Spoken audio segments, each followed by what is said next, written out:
अहिले देश सम्पूर्णतया निर्वाचनमय बनेको छ। अब तय गरिएको निर्वाचनको मिति आउन धेरै लामो समय छैन। यसबीचमा सबै उम्मेदवारहरू, सबै राजनीतिक दलहरू आफ्नो आफ्नो घोषणापत्र, आफ्ना आफ्ना एजेन्डा, आफ्ना आफ्ना दीर्घकालीन कार्ययोजनाहरूसहित तय गरिएको क्षेत्रमा गइरहेका छन्।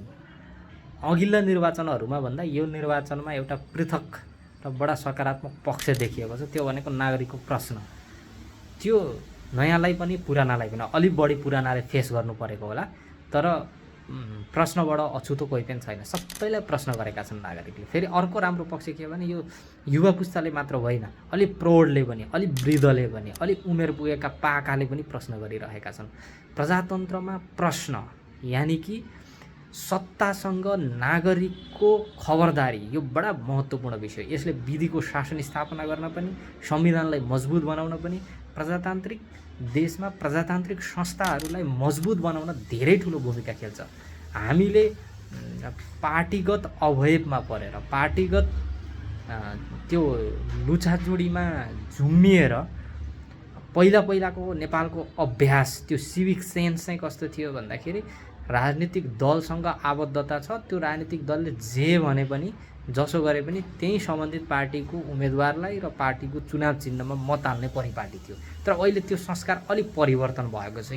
यो चाहिँ यो जेनजी आन्दोलनले पनि हुनसक्छ, अथवा भूराजनीतिक परिवेशमा आएका विभिन्न फेरबदलले पनि हुनसक्छ, नागरिकहरूमा विकास हुँदै गएको प्रजातान्त्रिक चेतले पनि हुनसक्छ। जेसुकैले होस्, उम्मेदवारहरू प्रश्नबाट अछुतो चाहिँ छैनन्। नागरिकहरूले निर्धक्क भएर, निर्भीक भएर प्रश्न गरिरहेका छन्।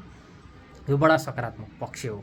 तपाईको मेनिफेस्टो के हो, तपाईको घोषणा के हो, तपाईँ प्रतिनिधि भएर जाँदै गर्दा नीतिगत तवरमा तपाईँले कस्तो हस्तक्षेप गर्नुहुन्छ, तपाईँ पूर्वाधार बनाउने हो कि नीति बनाउने हो भनेरसम्म प्रश्न गरिरहेको छ। कति ठाउँ त यस्तो अनौठो देखिएको छ, त्यो नागरिक प्रश्न गर्ने नागरिकभन्दा जवाफ दिने उम्मेदवार कमजोर साबित भइरहेको अवस्था पनि छ।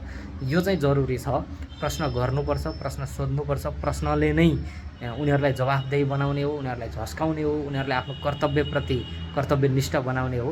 त्यसो भए अहिलेको निर्वाचनमा जे जस्ता दृश्यहरू देखिरहेका छन् बडा सकारात्मक छ। तर प्रश्नका नाममा कुण्ठा चाहिँ राख्नु हुँदैन। कन्स्ट्रक्टिभ क्रिटिसिजम, जुन रचनात्मक आलोचनाको जुन बिम्ब छ अन्तर्राष्ट्रिय स्तरमा नै, यो हुनुपर्छ।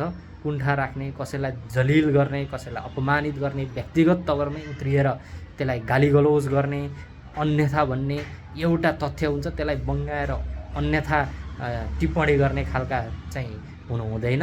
यद्यपि उम्मेदवारलाई जो सत्तामा जान्छु भन्दैछ, तपाईँ हाम्रो प्रतिनिधि बन्छु भन्दैछ, उसलाई चाहिँ तैँले मेरो प्रतिनिधि हुँदै गर्दा के कस्ता तेरा दायित्वहरू हुन् र तैँले के गर्छस् भनेर प्रश्न चाहिँ गर्नुपर्छ र त्यसको जवाब प्रतिनिधिले दिनुपर्छ। त्यही जवाफको आधारमा हामीले मतदान पनि गर्नुपर्छ। एउटा बडा सकारात्मक पक्ष हो।